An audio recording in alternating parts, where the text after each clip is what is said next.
In this video we will go over how to use CompanionLink for Google to easily sync Outlook to Google. Changes are automatically synced both ways. You can sync contacts, calendar, and tasks. In this example we will focus on calendar. I am starting with an empty Google and some data in Outlook. Any arrangement of data is fine because all the data will be merged by default.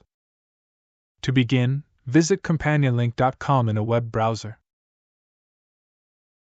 Then click on Downloads, and then Free 14-day trial.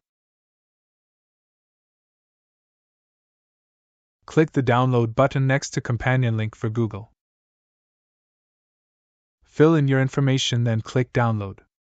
Run the installer and follow the prompts. Be sure to click the flashing shield icon at the bottom. CompanionLink will open once the installation is complete. Click Settings on the left-hand side. A browser window will open. Choose the Google account you would like to use, and then click Continue. Click Select All, or ensure that all the boxes are checked, then click Continue and close the browser window.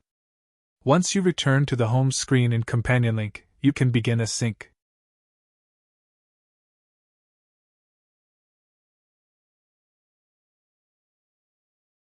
Once the sync is complete, we can check Google and see that the Outlook calendar data is now in Google. We can go back to Outlook and make a new calendar event. This sync occurs automatically, so in a few seconds the changes will be visible in Google. For more details, see the link in the description. Thanks for watching our video. You can subscribe for more videos.